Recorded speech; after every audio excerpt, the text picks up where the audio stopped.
नमस्कार, आप सभी का स्वागत है हिंदी सब्जेक्ट के टेस्ट में। इसमें आपको 20 प्रश्न मिलेंगे। इन प्रश्नों के माध्यम से आप खुद को जांच सकते हैं, परख सकते हैं कि आप प्रतियोगी परीक्षाओं के लिए कितना तैयार हैं। तो चलिए आज का टेस्ट स्टार्ट करते हैं। आधुनिक भारतीय आर्य भाषाओं का सर्वप्रथम वर्गीकरण किसने किया है? Doctor AFR Hoernle, Grierson, Dhirendra Verma, Sunit Kumar Chatterjee. तो ये किया है डॉक्टर AFR हॉर्नले ने। ए ऑप्शन आपका सही होगा। और ये इन्होंने 1880 ईस्वी में किया। कब? 1880 ईस्वी में। 1880 ईस्वी में इन्होंने आधुनिक भारतीय आर्य भाषाओं को 4 भागों में विभाजित किया है। कितने भागों में? 4 भागों में विभाजित किया है। आधुनिक भारतीय आर्य भाषाओं को 4 भागों में विभाजित किया है। पहला है पूर्वी गौड़ियन।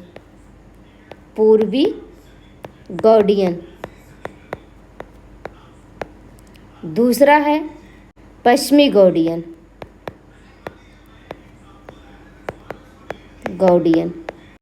तीसरा है उत्तरी गौड़ियन। चौथा है दक्षिणी गौड़ियन। अगला प्रश्न है परिमाणवाचक क्रिया विशेषण के कितने भेद हैं? 4, 7, 5, 3। तो ये हैं 5। सी ऑप्शन आपका सही है। 5 भेद हैं कौन कौन से? तो देख लेते हैं। पहला है अधिकता बोधक। दूसरा न्यूनता बोधक। तीसरा पर्याप्तिवाचक। चौथा है तुलनात्मक वाचक। पांचवा है श्रेणीवाचक। अगला प्रश्न है गुजरात के सोलंकी राजा सिद्धराज जयसिंह और उनके भतीजे कुमारपाल के राज दरबार में रहते थे। तो इनमें से कौन से कवि थे जो गुजरात के सोलंकी राजा सिद्धराज जयसिंह और उनके भतीजे कुमारपाल के राज दरबार में रहते थे? तो ये हमको देखना है। भूषण, हेमचंद्र, सोमप्रभुसूर, विद्यापति। तो इनमें से कौन है? तो वो हैं हेमचंद्र। और हेमचंद्र का व्याकरण ग्रंथ है सिद्ध हेमचंद्र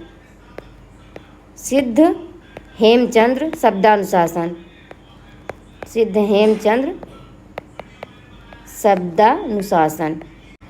ये जो है इनका व्याकरण ग्रंथ है। किसका? हेमचंद्र का व्याकरण ग्रंथ। और इनका व्याकरण ग्रंथ जो है सिद्ध हेम नाम से प्रसिद्ध है। हेमचंद्र प्रसिद्ध जैन आचार्य थे। हेमचंद्र का जन्म 1088 ईस्वी में हुआ है। कब हुआ है जन्म इनका हेमचंद्र का? तो ये हुआ है 1088 ईस्वी में हुआ है। अगला प्रश्न है अपभ्रंश भाषा का प्रथम रास काव्य है? उपदेन रसायन रास, भविष्यत कहा, भारतेश्वर बाहुबली रास, संदेश रासक। तो अपभ्रंश भाषा का प्रथम रास काव्य है तो वो है उपदेश रसायन रास। और ये जो है 12वीं शताब्दी में रचित। कब? 12वीं शताब्दी में रचित जिनदत्त सूर्य की रचना है। किसकी रचना है? जिनदत्त सूर्य की रचना है। इसके लेखक जो है जिनदत्त सूर्य हैं। उपदेश रसायन रास के। उपदेश रसायन रास का अगर सन देखा जाए तो वो है 1114 ईस्वी। कब है? 1114 ईस्वी। और जैन रास काव्य परंपरा का प्रथम ग्रंथ माना जाता है। पूछा जाएगा जैन रास काव्य परंपरा का प्रथम ग्रंथ कौन सा है? तो वो है उपदेश रसायन रास। और भारतेश्वर बाहुबली रास शालिभद्र सूर्य की रचना है। किसकी? शालिभद्र सूर्य की रचना है। शालभद्र सूर्य को रास काव्य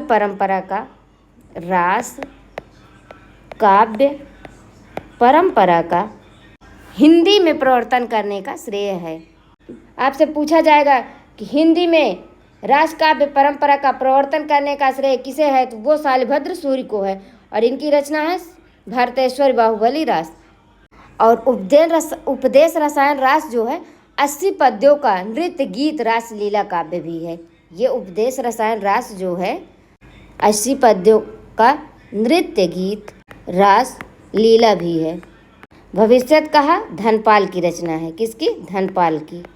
और ये संदेश रासक जो है अब्दुल रहमान की रचना है, किसकी, अब्दुल रहमान की। संदेश रासक जो है पहला धर्मेतर रास ग्रंथ भी है। सहजे थरकर वारुड़ी साध काव्य पंक्ति के रचनाकार हैं हेमचंद, डोम्बिपा, विरूपा, विद्यापति। तो ये हैं विरूपा जी हैं इसके। सी ऑप्शन हमारा सही है। डोम्बिपा की रचना है गंगा जमुना माझे बहाई रे नाई। ये जो है डोम्बिपा की पंक्ति है। और हेमचंद्र की पंक्ति है भल्ला हुआ जो मारिया, भल्ला हुआ जो मारिया। ये पंक्ति जो है पेपर में बहुत बार पूछी गई है। और विद्यापति की रचना है देशिल बैना सब जन मिथ्या। ये विद्यापति की रचना है, पंक्ति है और ये पंक्ति भी पेपर में बहुत बार पूछी गई है। अगला प्रश्न है रीति काल को अलंकृत काल, ये कल लिख उठा है, काल है। रीति काल को अलंकृत काल कहा है मिश्र बंधु, आचार्य रामचंद्र शुक्ल, विश्वनाथ प्रसाद मिश्र, जॉर्ज ग्रियर्सन। तो रीति काल को अलंकृत काल कहा है मिश्र बंधु ने। और आचार्य रामचंद्र शुक्ल ने रीतिकाल को रीतिकाल ही नाम दिया है। रीतिकाल को रीतिकाल पूछ लिया जाएगा कि रीतिकाल को रीतिकाल नाम किसने दिया है, तो आचार्य रामचंद्र शुक्ल ने दिया है। और विश्वनाथ प्रसाद मिश्र ने रीतिकाल को श्रृंगार काल कहा है। क्या कहा है, श्रृंगार काल। जॉर्ज ग्रियर्सन ने रीतिकाल को रीतिकाव्य कहा है, रीतिकाव्य। रीतिकाल को रीतिकाव्य किसने कहा है, तो जॉर्ज ग्रियर्सन ने कहा है। अगला प्रश्न है अपभ्रंश भाषा में दोहा काव्य का आरंभ माना जाता है 6वीं शताब्दी से, 8वीं शताब्दी से, 14वीं शताब्दी से, 7वीं शताब्दी से। तो ये माना जाता है 6वीं शताब्दी से, 6वीं शताब्दी से। और ये जो है किसके द्वारा माना गया है, तो ये कवि जोइंदु से माना जाता है। 6वीं शताब्दी से कवि जोइंदु द्वारा माना जाता है, कवि जोइंदु द्वारा माना जाता है। जोइंदु की रचना है परमात्म प्रकाश और योग सार। ये जो है जोइंदु की रचना है। अगला प्रश्न है चरपट नाथ का पूर्व नाम था नागार्जुन, चरकानंद, बालनाथ, इनमें से कोई नहीं। तो चरपट नाथ का पूर्व नाम था चरकानंद, चरकानंद बी ऑप्शन सही है। और नागार्जुन जो है, नागार्जुन नाम था नाथों में रसायनी को, नाथों में रसायनी को कहा जाता है। पूछा जाएगा कि नाथों में रसायनी किसे कहा जाता है, तो नागार्जुन को कहा जाता है। तो बालनाथ नाथ संप्रदाय में जलंधर नाथ को कहा जाता है। नाथ संप्रदाय में जलंधर नाथ को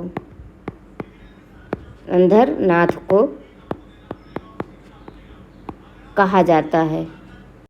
नाथ संप्रदाय में जलंधर नाथ किसे कहा जाता है, तो बालनाथ को कहा जाता है। अगला प्रश्न है किस कवि के गुरु का नाम पंडित हरिमिश्र था, नागार्जुन, विद्यापति, रामानंद, तुलसीदास। तो ये जो है पंडित हरिमिश्र विद्यापति के गुरु का नाम था। और विद्यापति का जन्म जो है, विद्यापति का जन्म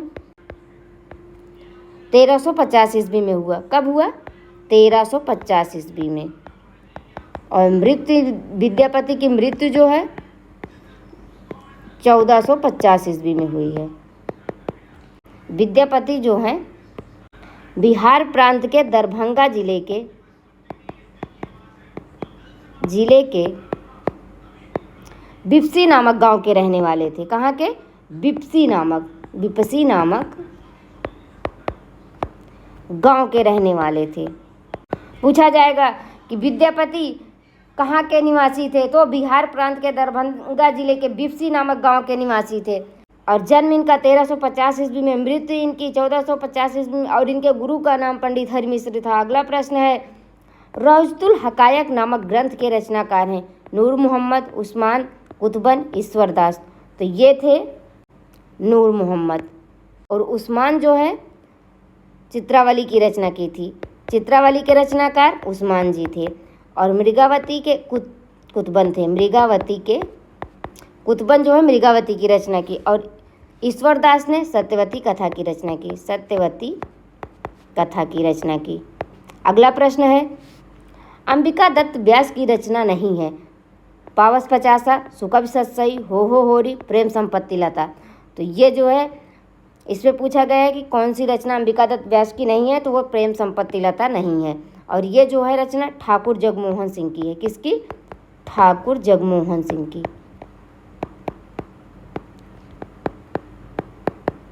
और यह जो है 1885 ईस्वी में प्रकाशित हुई। कब? 1885 ईस्वी में प्रकाशित हुई थी।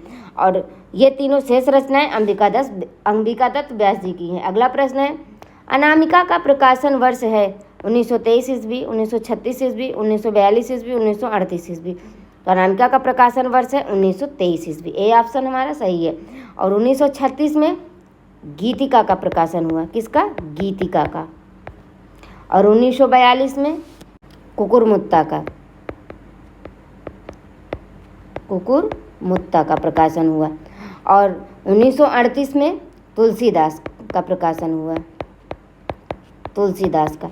और ये चारों रचनाएं जो हैं सूर्यकांत त्रिपाठी निराला की हैं।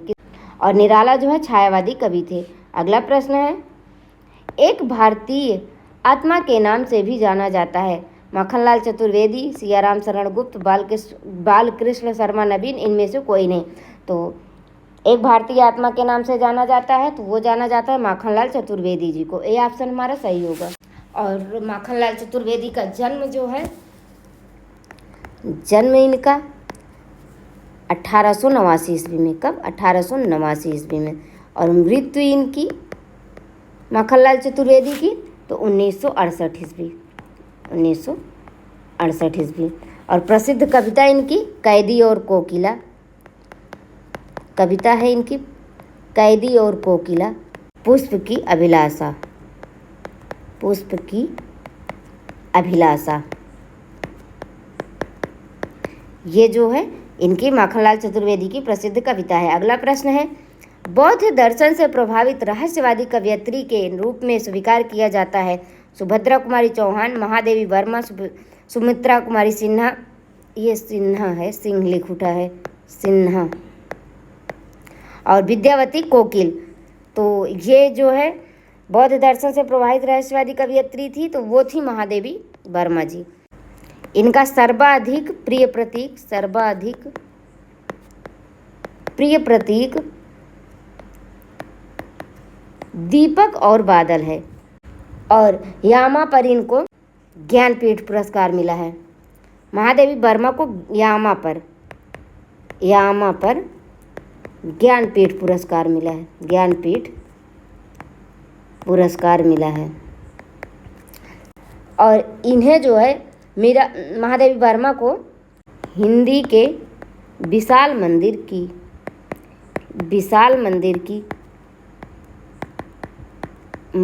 की वीणा पाणी कहा जाता है। वीणा पाणी। पूछा जाएगा कि हिंदी के विशाल मंदिर की वीणा पाणी किसे कहा जाता है, तो वो महादेवी वर्मा को कहा जाता है। और सर्वाधिक प्रिय प्रतीक दीपक और बादल है इनका, महादेवी वर्मा का। और यामा पर इनको ज्ञानपीठ पुरस्कार प्राप्त है। अगला प्रश्न है, काव्य कौतुक ग्रंथ के लेखक हैं भरत मुनि, आनंदवर्धन, भट्टतोत, इनमें से कोई नहीं। तो वो हैं भट्टतोत। सी हम ऑप्शन आपका सही होगा। और भरत मुनि की रचना है नाट्यशास्त्र। आनंदवर्धन की रचना है ध्वन्यालोक। अगला प्रश्न है, वात्सल्य रस का अस्थायी भाव है जुगुप्सा, वत्सलता, ईश्वर विषयकृत स्नेह। तो ये है वात्सल रस का अस्थायी भाव वत्सलता। बी ऑप्शन सही है। वात्सल्य रस के प्रतिष्ठापक आचार्य हैं। प्रतिष्ठापक आचार्य हैं वात्सल्य रस के विश्वनाथ। विश्वनाथ ने जो है वात्सल्य रस की स्थापना की है। और जुगुप्सा जो है बीभत्स रस का स्थायी भाव है। बीभत्स रस का स्थायी भाव जुगुप्सा। और इसके प्रतिष्ठापक आचार्य हैं भरत मुनि। और ईश्वर विषयक रस का स्थायी भाव है भक्ति रस। भक्ति रस का स्थायी भाव ईश्वर विषयक रस। और इसके प्रतिष्ठापक आचार्य हैं रूप गोस्वामी। रूप गोस्वामी। और स्नेह का जो है रस है तो प्रेयान रस का स्थायी भाव स्नेह। और इसके प्रतिष्ठापक आचार्य हैं रुद्रट।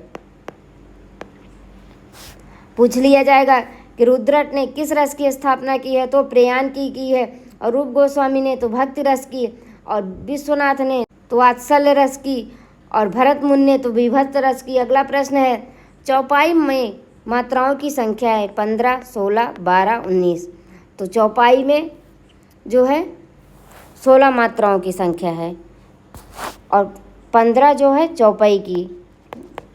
चौपाई में जो है 15 मात्राएं होती हैं। और तोमर में 12। और बरवय में 19। अगला प्रश्न है कपास का तत्सम रूप है करपास, कश्यप, कश्यप। तो ये है करपास। शेष जो है इसके अशुद्ध रूप हैं। अगला प्रश्न है ऊष्म व्यंजन है या ना, सा, ला। तो ये है ऊष्म व्यंजन सा। और इनकी संख्या जो है 4 होती है। ऊष्म व्यंजनों की संख्या 4 है। कौन कौन सी है वो? तो वो है सा,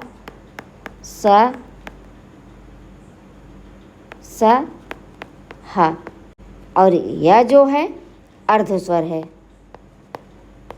वह भी अर्धस्वर है। या और वह अर्धस्वर है। और ये जो है अंतस्थ व्यंजन भी है। अंतस्थ व्यंजन 4 हैं। और इनकी संख्या या, रा, ला और वह है। ना जो है अनुनासिक व्यंजन है। अनुनासिक व्यंजन। सा का तो हो ही गया। ला जो है पार्श्विक व्यंजन है। ला जो है पार्श्विक व्यंजन।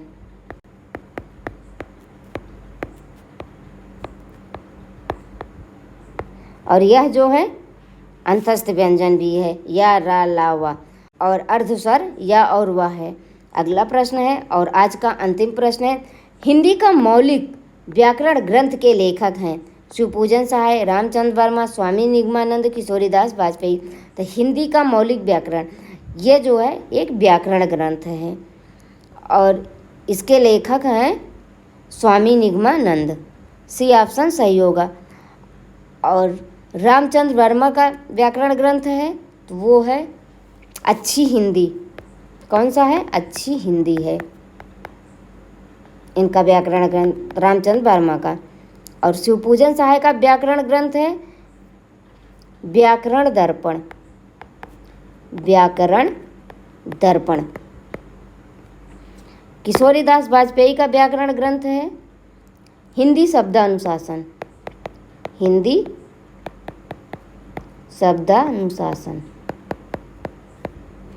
आज की क्लास जो है यहीं पर समाप्त होती है। मिलते हैं अगले क्लास में, तब तक के लिए नमस्कार।